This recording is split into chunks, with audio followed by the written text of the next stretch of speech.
दोस्तों 3 साल का नहीं होता है। यहाँ का वीज़ा होता है 1 साल का। और बहुत सारे लोग सोचते होंगे कि हाँ, मोंटेनेग्रो जाएंगे तो हमें वहाँ की नागरिकता मिल जाएगी। तो दोस्तों, आपको यहाँ की नागरिकता बिल्कुल भी नहीं मिल सकती। आप सोचना भी मत। हमारे ये उत्तराखंड के युवा पीढ़ी है, उनका सपना होता है कि सबसे पहले वो लोग देश की सेवा करें, आर्मी में जाएं। और किसी कारण से वो आर्मी में नहीं जा पाते हैं तो उनका मतलब कोई मेडिकल फेल हो जाता है, वो रिटर्न पास नहीं कर पाते हैं, या कोई ना कोई दिक्कत होती है तो वो लोग ज्वाइन करते हैं होटल लाइन। और सोचते हैं कि हम होटल में 1-2 साल इंडिया में काम करेंगे, उसके बाद हम विदेश जाके अच्छे पैसे कमाएंगे। तो बहुत hey guys, good morning, good morning and good morning, नमस्ते, प्रणाम, स्वागत है आप सभी का मेरे यूट्यूब चैनल और फेसबुक पेज में। दोस्तों, तो कैसे आप लोग? मैं बहुत अच्छा हूँ और आशा करता हूँ कि आप लोग भी बहुत ही अच्छे से होंगे। तो दोस्तों, वीडियो में आगे बढ़ने से पहले अगर आप वीडियो यूट्यूब पे देख रहे हैं तो चैनल को सब्सक्राइब कीजिए, और वहीं अगर आप वीडियो को फेसबुक देख रहे हो तो पेज को फॉलो कीजिए। तो चलो बढ़ते हैं वीडियो में आगे। आज का जो वीडियो है बहुत ज़्यादा इन्फॉर्मेटिव होने वाला है, खास करके उन लोगों के लिए जो भाई होटल में काम करते हैं। हमारी युवा पीढ़ी, पहाड़ के जितने भी लड़के हैं, ये वीडियो उन लोगों को ज़रूर से ज़रूर देखनी चाहिए, क्योंकि मैं आपको आज ऐसी जानकारी दूंगा जो आज तक शायद किसी ने नहीं बताया। कि बाहर विदेश आने के लिए मैं बताऊंगा आपको। आप लोग बहुत ज़्यादा पैसे देते हो एजेंट को। एजेंट नहीं, सॉरी, उनको मैं दलाल बोलूँगा। उत्तराखंड में जितने भी दलाल हैं, देहरादून में बहुत सारे दलाल हैं जो बोलते हैं हम तुम्हें यूरोप भेज देंगे, हम तुम्हें कहीं भी भेज देंगे। तो बहुत ज़्यादा वो लोग लूटामारी करते हैं, आप लोगों से बहुत ज़्यादा पैसे लूटते हैं। और कई बार आप लोग क्या गलती कर देते हो, आप उनको पासपोर्ट दे देते हो और वो पासपोर्ट भी आपका गायब कर देते हैं, और पैसे भी आपको नहीं मिलते हैं। तो आपको बहुत सारी दिक्कतों का सामना करना पड़ता है इस वजह से में। तो दोस्तों, सब लोगों का मेरे से सवाल होता था, भाई तू कौन से एजेंट से मोंटेनेग्रो गया है? हाँ जी, मैं हूँ मोंटेनेग्रो में। और मैं किसी भी एजेंट के थ्रू मोंटेनेग्रो नहीं आया हूँ, मैं पहले बता दूँ आपको। क्योंकि यहाँ मेरे दोस्त जॉब करते थे, उन लोगों ने मेरे को यहाँ बुलाया है। तो मैं किसी ऐसे एजेंट को नहीं जानता हूँ कि जो मतलब यूरोप भेजता हो उत्तराखंड से। मेरे को लगता नहीं शायद कोई भेजता भी होगा। हालांकि दलाल बहुत सारे हैं, वो आपको मैसेज करते हैं, फेसबुक पे डालते हैं, हम आपको यूरोप भेज देंगे, कनाडा भेज देंगे, यहाँ भेज देंगे, वहाँ भेज देंगे। उनका बस का कुछ भी नहीं होता है, आपसे बहुत तकड़ी मोटी रकम वो लोग लूट लेते हैं। तो कृपया वीडियो को पूरा देखिए, मैं आपको पूरी जानकारी दूंगा कि आप लोग कैसे यूरोप में या फिर गल्फ में कैसे आप लोग आ सकते हैं। तो आप लोग बने रहिए वीडियो के एंड तक, और मैं दूंगा आपको पूरी जानकारी। तो दोस्तों, पहले लोगों को सपना होता था कि जो हमारे ये उत्तराखंड के युवा पीढ़ी है, उनका सपना होता है कि सबसे पहले वो लोग देश की सेवा करें, आर्मी में जाएं। और किसी कारण से वो आर्मी में नहीं जा पाते हैं तो उनका मतलब कोई मेडिकल फेल हो जाता है, वो रिटर्न पास नहीं कर पाते हैं, या कोई ना कोई दिक्कत होती है तो वो लोग ज्वाइन करते हैं होटल लाइन। और सोचते हैं कि हम होटल में 1-2 साल इंडिया में काम करेंगे, उसके बाद हम विदेश जाके अच्छे पैसे कमाएंगे। तो बहुत अच्छी सोच है आप सबकी, ऐसा होना भी चाहिए। मेरा एक खुद का छोटा भाई है, अंकित पुंडीर, जिसने कि बहुत सारी ट्राई मारी है आर्मी में, बट वो नहीं निकल पाया आर्मी में। उसने बहुत काफ़ी जगह गया, वो नहीं निकल पाया आर्मी में। आज की डेट में वो ओमान में अभी जॉब कर रहा है। तो बहुत अच्छी बात है, आपको काम करना चाहिए, फालतू नहीं बैठना चाहिए। हालांकि मैं 10 साल में यूएई में काम करके आया हूँ। और मैं भी एजेंट के थ्रू गया था। पैसे बहुत भर के गए, उस टाइम मेरे को इतना नॉलेज भी नहीं थी। 2013 में गया था मैं फर्स्ट टाइम यूएई, दुबई। तो मेरे को इतना नॉलेज नहीं था कि मैंने अपना पासपोर्ट भी एजेंट को दे दिया था। हालांकि वो थोड़ा सा मेरे को लगता है एजेंट, मैं बताऊंगा, नाम बताऊंगा उसका, लेकिन इस वीडियो में नहीं। अगर आप लोग चाहते हो तो मैं उसके लिए दूसरी वीडियो बनाऊंगा। देहरादून में एजेंट है, लेकिन वो लूट मारे वो भी बहुत करता है, मैं ये नहीं बोलूँगा वो नहीं, पैसे बहुत लूटता है। और उसके बाद वो लोग क्या करते हैं, जब आपका वीज़ा आ जाता है, वीज़ा आने के बाद आपको एक ब्लैंक स्टैम्प पे आपसे इसको साइन कराते हैं। तो वो गलती आप कभी भी मत करना। हालांकि मैंने वो गलती करी है, आप वो गलती कभी मत करना। ब्लैंक स्टैम्प पे कभी साइन नहीं करना चाहिए, कोरे स्टैम्प पे साइन कभी नहीं करना चाहिए। मैंने किए हैं साइन। उन लोगों ने उस टाइम मेरे से 60,000, 2013 में 60,000 रुपये लिए थे, प्लस जो मेडिकल फीस होती है। हालांकि कुछ भी नहीं होता है मेडिकल वहाँ का दिखाने के लिए। सिर्फ आप मतलब आप अपनी तसल्ली के लिए मेडिकल कर सकते हैं। मेडिकल असली जो होता है आपका, तो आप जहाँ जाते हो असली मेडिकल वहीं होता है। और आजकल एक और सीन चला हुआ गम का मेडिकल, जो कि उसमें बहुत ज़्यादा लूट मारी है। और जितने भी गम का वाले हैं बहुत ज़्यादा बदतमीजी से बात करते हैं, उनको बात करने का बिल्कुल तमीज़ नहीं है। पैसे हमारे, सब कुछ हमारा, और हमारे साथ बहुत ज़्यादा बदतमीजी करते हैं वो लोग। उनको बिल्कुल भी बोलने का तमीज़ नहीं होता है। जो ये गम का मेडिकल है, तो हम लोग उसके बारे में क्या ही कर सकते हैं, कुछ नहीं कर सकते हैं। और रही बात आपकी ये बात तो थी आपकी गल्फ़ जाने की। अगर आप यूएई जाते हो, सऊदी जाते हो, बहरीन, कुवैत या कहीं भी जाते हो, तो शायद में भी आपको गम का मेडिकल चाहिए होता है, जो कि आपका इंडिया से बन के आता है। 5,000 ₹5,500 का वो मेडिकल बनता है, और 3-4 दिन में उसकी रिपोर्ट आ जाती है। तो टोटली जितने भी गम का मेडिकल वाले हैं, जितने भी उनके क्या कहते हैं सेंटर हैं, टोटली बदतमीज़ हैं। उनको बोलने का बिल्कुल तमीज़ नहीं है। ठीक है। अब दूसरी बात, ये बात तो थी दुबई या गल्फ़ की। अब रही बात यूरोप आने की, तो हमारे साथ एक भाई साहब हैं, हमारे हमारे मेरे सीनियर हैं, सुनील सेमवाल जी। तो उनको किसी लड़के का फ़ोन आया, शायद कुमाऊं मंडल से था लड़का वो। उसका फ़ोन आया देहरादून से कि भाई मैं भी देहरादून में हूँ, और मैंने आपका मतलब उसने कुछ देखा होगा, भाई का प्रोफाइल चेक किया होगा, कुछ भी किया होगा कि भाई मोंटेनेग्रो में। तो उसने तुरंत कॉल किया, मेरे सामने कॉल किया। तो उसने बोला कि मेरे को एक एजेंट यहाँ से मोंटेनेग्रो भेज रहा है, और क्या कहते हैं 7 लाख रुपए मांग रहा है मेरे से। तो भाई ऐसी गलती आप बिल्कुल भी मत करना, किसी भी एजेंट को पैसे मत देना। और यहाँ आने के लिए सबसे पहले आपको वीज़ा नहीं, सबसे पहले आपको चाहिए इनविटेशन लेटर चाहिए। जो आप लोग मोंटेनेग्रो में आओगे, आपको चाहिए इनविटेशन लेटर। उसके बाद आप खुद वीज़ा वहाँ से अप्लाई करोगे, कहाँ से, जहाँ आप हो, इंडिया में हो तो इंडिया से करोगे, और दुबई में हो दुबई से करोगे। उसके बाद कोई पक्का शोर नहीं है कि आपका वीज़ा आएगा ही आएगा। आप 50-50% है। 50% आपका वीज़ा आ सकता है, और 50% आपका वीज़ा रिजेक्ट हो सकता है। तो ऐसा है कि ज़्यादा करके वीज़ा रिजेक्ट ही होते हैं वैसे इंडिया से, क्योंकि इंडिया में यहाँ की एम्बेसी नहीं है, सर्बिया की एम्बेसी है जो कि यहाँ के लिए काम करती है। तो वो लोग वहाँ पहले फ़ीस भरनी पड़ती है, और क्या कहते हैं काफ़ी काफ़ी सारे प्रोसेस होते हैं। हम पहले एम्बेसी फ़ीस भरो, उसके बाद आप अप्लाई करो, फिर वो रिजेक्ट कर देते हैं, फिर आपको दोबारा करना पड़ता है, फिर रिजेक्ट कर देते हैं। तो मतलब ऐसा होता रहता है, फीस आपको हर बार ही भरनी है। दोस्तों मैं आप सबको बता दूं कि मोंटीनेग्रो आने के लिए आपको इतने ज़्यादा पैसे भरने की ज़रूरत नहीं है। जैसे कि मैंने पहले कहा कि 7 लाख, 5 लाख, 7 लाख रुपए मांग रहे हैं। बिल्कुल भी आपको इतने पैसे भरने की ज़रूरत नहीं है। और ये जो देहरादून में जितने भी दलाल बैठे हैं, ये बहुत ज़्यादा लूट मारी करते हैं, बहुत ही। हालांकि मेरे साथ भी कई बार हुआ है ऐसे। खैर हमारे मेरे खास जानने वाले थे, उन्होंने भी लूटा, बहुत लूटा, मेरे को मालूम है। तो चलो छोड़ो, हम अब क्या ही कर सकते हैं, उस बात को छोड़ो। लेकिन आगे से आप लोग सतर्क रहिए कि आग अब बहुत सारे लोग गल्फ माइग्रेन करना चाहते हैं, मतलब गल्फ में, ये गल्फ कह रहा मैं, सॉरी, यूरोप माइग्रेन करना चाहते हैं कि हमें यूरोप में जाएंगे। तो दोस्तों ये जो कंट्री है, जो ये मोंटेनेग्रो कंट्री है, यूरोप में नहीं आता है, आप लोग पहले जाने। ये बिल्कुल भी यूरोप का हिस्सा नहीं है, ये एक बाल्कन कंट्री है। और वो लोग क्या बोलते हैं कि हम 7 लाख रुपए दो, हम आपको यूरो भेजेंगे, ये वो। हालांकि ये कुछ जो यहाँ की करेंसी है यूरो है, यहाँ यूरो चलता है। और ये लोग कुछ कुछ यूरो के जो रूल रेगुलेशंस को फॉलो करते हैं, मतलब चलते उसी पे। हालांकि इसके एक तरफ सर्बिया है, एक तरफ क्रोएशिया है, एक तरफ इटली को बॉर्डर शेयर करता है अपना ये जो मोंटेनेग्रो है। लेकिन ये अभी भी यूरोप में नहीं है। और बहुत सारे लोग सोचते होंगे कि हाँ हम मोंटेनेग्रो जाएंगे तो हमें वहाँ की नागरिकता मिल जाएगी। तो दोस्तों आप लोग सोचना भी मत कि आपको यहाँ की नागरिकता मिलेगी,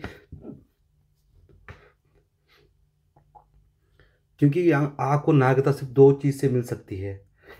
फर्स्ट, या तो आप यहाँ शादी कर लो, अगर आप अनमैरिड हो तो। क्योंकि जो यहाँ आने के लिए आप फॉर्म फिल करते हो, उसमें आपको सब कुछ लिखना पड़ता है, आपकी बीवी का नाम, आपके कितने बच्चे हैं, बच्चों का नाम। तो ये तो आप कुंवारे हो, यहाँ आप शादी कर सकते हो, तो आपको नागरिकता मिल सकती है। सेकंड, अगर आप यहाँ मोटा खासा पैसा इन्वेस्ट कर सकते हो, अगर जो मतलब अपना या अपना घर ले सकते हो, अपना या कुछ बिजनेस कर सकते हो यहाँ, तो भी यहाँ आपको नागरिकता मिल जाएगी। अदरवाइज आपको यहाँ नागरिकता नहीं मिलेगी। और यहाँ का जो वीज़ा होता है दोस्तों, 3 साल का नहीं होता है। यहाँ का वीज़ा होता है 1 साल का। और हर साल आपको वीज़ा रिन्यू करना पड़ता है 3 साल तक। मतलब एक बार आपकी एंट्री होगी तो आप 3 साल तक यहाँ काम कर सकते हो। हर साल आपको वीज़ा रिन्यू करना पड़ता है। उसके बाद जैसे ही आपके 3 साल पूरे होंगे, आपको यहाँ से एग्जिट मारना पड़ेगा। फिर आपको सेम प्रोसेस करनी पड़ेगी, आपको पीसीसी देनी पड़ेगी, सेम वही सेम करना पड़ेगा जैसे आपने फर्स्ट किया था वीज़ा अप्लाई के लिए, वही आपको करना पड़ेगा। और आपको यहाँ से मेरे ख्याल से बोस्निया, और आई थिंक बोस्निया जाते हैं बहुत सारे, मोस्टली लड़के बोस्निया जाते हैं एग्ज़िट मारने के लिए, और बोस्निया से फिर वीज़ा लगाते हैं। तो ऐसा करते हैं यहाँ पर। तो बहुत सारे जो दलाल लोग हैं लालच देते हैं आपको वहाँ नागरिकता मिल जाएगी, ये तो, या कुछ भी नागरिकता नहीं मिलेगी। ये जो देश है दोस्तों, ये इंडिया से भी 20-25 साल पीछे है। ये बहुत गरीब कंट्री है, इतनी अमीर कंट्री नहीं। हालांकि यहाँ की करेंसी जो यूरो है, तो यहाँ जितने भी बाहर के लोग हैं हमारे साथ, यहाँ कनाडा के लोग भी काम करते हैं। कनाडा एक बहुत विकसित देश है, संपूर्ण देश है, लेकिन वहाँ के लोग भी काम करते हैं कनाडा के। लेकिन वो बोलते हैं कि जो हाल कनाडा के हम ही जानते हैं, आप लोग नहीं जानते हैं। मैंने उनसे पूछा कि भाई तुम कनाडा के हो, तुम यहाँ क्यों काम कर रहे हो? तो उन लोगों ने कहा कि जो जो हाल कनाडा के इस टाइम में हमें मालूम है। तो हो सकता है क्योंकि यहाँ वो लोग यूरो कमा रहे हैं। अगर यहाँ यूरो ना चले तो यहाँ कोई भी बाहर का आदमी नहीं आए। और ये जो कंट्री है तो ये टूरिस्ट पे डिपेंड करती है। और क्या कहते हैं, अभी 5-6 महीने का यहाँ काम, बहुत आजकल बहुत ज़्यादा काम है, बहुत ही ज़्यादा काम है। तो ये टूरिस्ट पे चलती है। आजकल यहाँ बहुत ज़्यादा टूरिस्ट आया हुआ है। मतलब ये लगा लो कि बहुत सारी कंट्री के लोग यहाँ इस टाइम आए हैं, कि हो सकता है थोड़ा सस्ता होगा या कुछ मौसम वेदर कुछ अच्छा होगा यहाँ का, इसलिए ये लोग आते हैं यहाँ। तो मतलब ये चलती है टूरिस्ट पे। और यहाँ जो जॉब होती है ना, ये होती है सीजनल जॉब होती है ज़्यादा करके। अभी उन्होंने, आप 2-3 महीने पहले लगा लो, आज से 2-3 महीने पहले आपको, आपसे एजेंट ने 5 लाख रुपए ले लिए। चलो उसने आपका काम यहाँ करा भी दिया, आप लोग यहाँ पहुँच भी गए, लेकिन आप काम करोगे सिर्फ 5 महीने 6 महीने, उसके बाद वो आपकी सैलरी, अगर आपको 1,000 यूरो सैलरी मिलती है तो हो सकता है वो आपको भी 700 या 800 ऑफ सीजन में करें। और हो सकता है कि आपको फिर वो बोले भाई आप घर जाओ, आप अगले सीजन में आना। फिर तो ऐसा भी होता है यहाँ। आपको या कोई आपको कोई खास जानने वाला है जो आपको कंफर्म बता रहा है, जैसे मेरे को बताया कि हाँ मैं, तेरी जॉब श्योर है, इंश्योर नहीं श्योर जॉब है, जो तेरे को जो सैलरी आज मिल रही है वो तेरे को वही सैलरी मिलेगी। तो मैंने कहा ठीक है फिर, क्योंकि मेरे खास दोस्त था तो वैसे धोखे वाली कोई बात नहीं थी। लेकिन एजेंट, दलाल, वो सिर्फ अपना घर भरते हैं, आप क्या कर रहे हो, कहाँ जा रहे हो, उनको कोई मतलब नहीं है। दोस्तों मैं दुबई में, इससे पहले मैं दुबई में था, और जिस मैं था कैटरिंग में, और जिस कैटरिंग में मैं था, इतनी गंदी कैटरिंग, इतना गंदा मैनेजमेंट वहाँ का, बस क्या ही बताऊँ आपको मैं। और जिस दलाल ने मेरे को यहाँ उस कंट्री में, उस कैटरिंग में भेजा था, उसको फ़ोन किया तो उसने हमारा फ़ोन कभी नहीं उठाया। हम बहुत सारे लड़के थे, कम से कम 5-7 लड़के थे। हमको 1 महीना बिल्कुल गंदी सी जगह में रखा उन्होंने, बहुत ही बेकार जगह थी वहाँ, सामने कोई समुद्र का था, बहुत ज़्यादा बदबू आती थी वहाँ। हमने एजेंट को फ़ोन किया, भाई हमें बैठाया गया, हमें कोई सैलरी नहीं है, कुछ नहीं है हमारे पास, ढंग से ढंग का खाना नहीं मिलता है वहाँ। तो एजेंट ने फ़ोन नहीं उठाया। एजेंट नहीं, सॉरी दलाल, वो दलाल ही बोलूँगा मैं उसको। आप वीडियो देख रहे हो तो मैं बुरा मान लो, कोई बात नहीं, मुझे कोई फ़र्क नहीं पड़ता। आप एक नंबर के दलाल हो, आपने कितने पैसे लूटे मेरे से, मेरे को मालूम है, मेरे से नहीं बहुत से। तो दोस्तों अब छोड़ो वो बात को, मैं नेक्स्ट वीडियो में बताऊंगा। तो ये जो बात है मोंटेनेग्रो की, अगर कोई दलाल आपको मोंटेनेग्रो भेजता है तो उस दलाल को बोलो ठीक है, आप मेरे को इनविटेशन लेटर दिला दो और ऑफर लेटर दिला दो। उसके बाद जो मेरी सैलरी लगेगी, जो आप उस एक सैलरी आप दलाल को दे देना। 5 लाख रुपए आपने उसके बाप का डांड नहीं देना है, या उसका बाप से आपने कर्जा नहीं खा रखा है, जितने भी देरमंद दलाल है, फालतू दलाल। ठीक है, एक सैलरी, चलो उसने आपका काम कराया है, दिक्कत नहीं है, एक सैलरी आप उसको दे दो ताकि उसका घर भी चलता रहे। क्योंकि वो जितने दलाल हैं वो हम लोगों पे डिपेंड है, हम लोग उनको देंगे तब उनका घर चलेगा। ऐसे दलाल हैं बहुत सारे जो तुमने, जो लूटते बहुत हैं। तो मैं, मेरे कहने का मतलब ये है कि आपका कहीं का भी काम होता है, आपका दुबई का काम होता है, सऊदी, कतर, ओमान, कहीं का भी आपका काम होता है, तो जितने भी देर में दलाल लोग हैं ना, उनको सिर्फ एक सैलरी दो, आप ज़्यादा मत दो। चलो मेरे तो, मैं दुबई गया था, मेरी तो सैलरी चलो अच्छी थी। मेरे साथ एक लड़का और था मेरे पड़ोसी गांव का, उसकी सैलरी मात्र 1100 दिरहम सैलरी थी उसकी। और उसने मेरे जितने पैसे मैंने भरे, उसने सेम उसने भरे। तो उस आदमी को, तो ये लगा लो कि 3 से 4 महीने उस दलाल के लिए काम करना पड़ेगा। 3 से 4 महीने जो कमाएगा वो दलाल को देगा, मतलब दे दिया उसने पहले, तो 4 महीने उसको रिकवर करने में लगेंगे। और प्लस दुबई में इतनी गंदी कैटरिंग थी वो, कि अब ना ही पूछो उसके बारे में। लोग वहाँ आए, हमारे साथ के लड़के थे, उन्होंने 1.5 लाख रुपए भरे वहाँ। तो उस दलाल को तो दिए ही दिए उन्होंने, प्लस इस जो ये चोर कंपनी थी दुबई में, उसको भी क्या कहते हैं, पैसे भर के वो लोग घर गए हैं। हमारे साथ के लड़के हैं, एक संदीप सर थे, असिस्टेंट मैनेजर थे वो, उनको भी बहुत तंग किया। 24-24 घंटा उनसे ड्यूटी कराई गई सुबह। पर छोड़ो, मैं भी यहाँ क्यों बोल रहा हूँ, वो मैं नेक्स्ट वीडियो बनाऊंगा, उसको कौन सी कैटरिंग है, बनाऊंगा तो ज़रूर, वो कौन सी कैटरिंग है क्या नहीं है। तो मेरे कहने का मतलब यही है कि आप जितने भी दलालों को जानते हो उन दलालों को बोलो कि ठीक है हम तुम कहीं भी भेज दे, मैं तो यूरोप भेज दे, अगर तेरी हिम्मत है तो यूरोप भेज दे, तो गल्फ में भेज दे, तो कहीं भी भेज दे, अमेरिका भेज दे, लेकिन तेरे को मिलेगी सिर्फ 1 महीने की सैलरी। जो तू मेरा ऑफर लेटर में मेरी 1 महीने की सैलरी लगी होगी, जैसे यहाँ यूरो है तो आप यूरो को डिवाइड कर सकते हो, डॉलर होंगे तो आप डॉलर को डिवाइड करके 1 महीने की सैलरी उसको दे दो। उसके बाद चलो ठीक है, टिकट टुकट आप ले सकते हो, क्योंकि मैं यहाँ आया तो मैं खुद की टिकट पे आया हूँ। मेरी टिकट थी 60-70 हज़ार रुपये टिकट मेरी थी, और यहाँ इंडिया से 10 घंटे का रास्ता है इधर, और 3-4 घंटे मतलब वेटिंग भी करनी पड़ी थी मेरे को। छोड़ो वो तो कोई बात नहीं।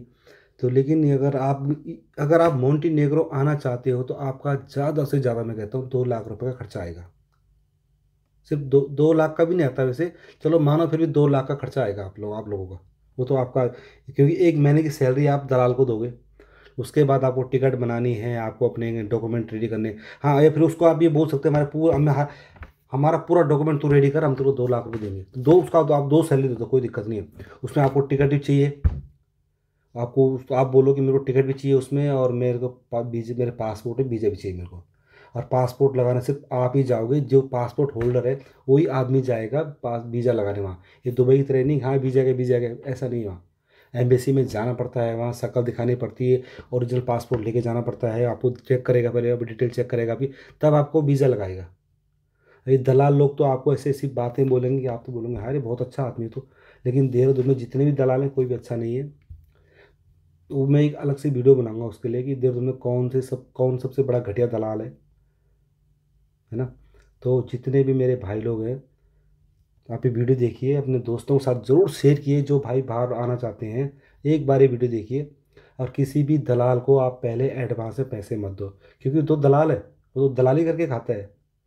आज वो आपके साथ दलाली कर रहा है, कल वो अपने घर वालों के साथ दलाली करेगा, कुछ कहीं भी कर सकता हो, तो ऐसे करेगा वो तो। जो दलाल है वो तो खाएगा, है ना। उसके बाद आप दलाल को पैसे दे दोगे, तो आप फिर दलाल को 10 दिन फ़ोन करोगे तो दलाल आपका फ़ोन कभी नहीं उठाएगा। ऐसे दलाल मैंने बहुत देखे दर्द में, जो फ़ोन नहीं उठाते हैं। तो मैं आप लोगों को ये बताना चाहता हूँ कि अगर आप यहाँ आना चाहते हो मोंटेनेग्रो, तो 5 से 7 लाख रुपए बिल्कुल भी देने की ज़रूरत नहीं है, और बिल्कुल भी आप मत देना। उसको सीधा बोलना उसको, ठीक है भाई, मेरे को वीज़ा चाहिए पासपोर्ट पे, जिस दिन वीज़ा लगेगा मैं तेरे को 2 लाख रुपए दे दूंगा बस। उसमें टिकट भी तू देगा, दलाल देगा टिकट भी। टिकट देने के जो वो टिकट देगा उसके बाद तुम उसको पेमेंट करोगे। या चाहो तो आप ऐसे भी कर सकते हो, हम यहाँ पहुँच जाएंगे, हमारे घर वाले तेरे को पैसे देंगे, क्योंकि वो दलाल है, वो तो तुमको कैसे भी तरह फंसा देगा, है ना। क्योंकि उसने दलाली करनी सीखी भी अपने घर से, कि दलाली कैसे करनी है। और आप लोग सीधे आदमी, आप तो बोलते हैं हाँ हम बाहर जाएंगे पैसे कमाएंगे, और कोई शोर नहीं कि आपको यहाँ कैसे भेजे वो। आपको, अगर आप यहाँ आ गए तो आपको क्या आता है, इंडियन तंदूर चाइनीज़, यहाँ वो जीरो है। इधर वो कुछ भी नहीं चलेगा, इधर ना तो इंडियन है, ना चाइनीज़ है, ना तंदूर है, ठीक है। यहाँ आके आपको थोड़ा बहुत क्वांटिटी, और प्लस इनका जो लोकल फूड है, जो यहाँ लोकल फूड बनता है इनका, वो करना पड़ेगा। और आपको क्या, मेरे को भी नहीं आता था, मेरे को आता कि मैं भी नहीं आता मेरे को तो ढंग से, लोकल फूड जो इनका लोकल फूड है। अब हमें क्या, अब इनको क्या पता हमारे उत्तराखंड में कौन सी डिश बनती है। ये लोग वो काम करने आएंगे तो बना पाएंगे, इनको पहले सीखना पड़ेगा। तो वही हाल यहाँ है, जो काम आपने सीख रखा है वो भी आप भूल जाओगे अगर आप यहाँ आना चाहते हो। अब आप लोग बोलोगे तो मैं डीमोटिवेट कर, नहीं बिल्कुल ही नहीं। मैं आपको जागरूक कर रहा हूँ कि आप किसी भी दलाल के चक्कर में मत फंसिए। हो सके तो सबसे पहले आप गल्फ़ में जाइए, और गल्फ़ से आप ट्राई कर सकते हैं फिर, और कई अदर कंट्री के लिए। ये तो बिल्कुल जेन्युइन तरीके से होता है। इंडिया में तो पूरे दलाल बैठे हैं, वो तो खास करके हमारे उत्तराखंड में बहुत दलाल बैठे हैं। तो दोस्तों मैं आपको डिमोटिवेट बिल्कुल भी नहीं कर रहा हूँ, मैं आपको सिर्फ बता रहा हूँ यहाँ के बारे में कि आप इतने ज़्यादा पैसे मत देना किसी भी दलाल को। तो दोस्तों मैं आशा करता हूँ आपको वीडियो पसंद आएगी, छोटी सी इन्फॉर्मेशन वीडियो थी, आपको पसंद आएगी। अगर आपको वीडियो पसंद आए तो वीडियो को शेयर कीजिए, लाइक कीजिए, और कमेंट चाहे बिल्कुल मत करो, लाइक बिल्कुल मत करो, लेकिन जो आपके दोस्त बाहर आना चाहते हैं, विदेश आना चाहते हैं, उनको ये वीडियो जरूर भेजनी है। और अगर आपको कोई कुछ भी डाउट होता है तो प्लीज़ मेरे को मैसेज करना, कमेंट करना, मेरे को इसी वीडियो में कमेंट करना। आप फेसबुक देख रहे हो चाहे आप यूट्यूब पे देख रहे हो, कमेंट करना, मैं आपका रिप्लाई दूंगा। और आप लोगों ने, अगर आप लोगों को वीज़ा बाई चांस आ गया है, क्या कहते हैं, आपको इन्विटेशन लेटर अगर आ गया है, उसके बाद क्या करना है मैं आपको पूरा प्रोसेस बताऊंगा उसके बारे में। तो आप लोग मेरे को कमेंट करना सिर्फ। तो चलो दोस्तों, आज के लिए इतना ही था। और आपका कुछ भी क्वेरी होगी, कुछ भी आपको पूछना चाहते हो तो मेरे को सीधा बिल्कुल कमेंट करना, मैसेज मत करना। मैं आपको मैसेज का रिप्लाई नहीं दूंगा। अगर आप कमेंट करोगे तो उसका रिप्लाई आपको बहुत जल्दी मिल जाएगा। और मैसेज देखने में मेरा बिल्कुल टाइम नहीं है, कमेंट मैं आपको देख लेता हूँ किसने क्या कमेंट किया है। तो चलो दोस्तों, वीडियो को यहीं पे एंड करता हूँ। आशा करता हूँ वीडियो पसंद आएगी। अगर वीडियो पसंद है, वीडियो को शेयर कीजिए, लाइक कीजिए, कमेंट कीजिए और चैनल को जरूर सब्सक्राइब कीजिए। मिलते हैं जल्दी नए वीडियो के साथ, तब तक के लिए bye bye and take care.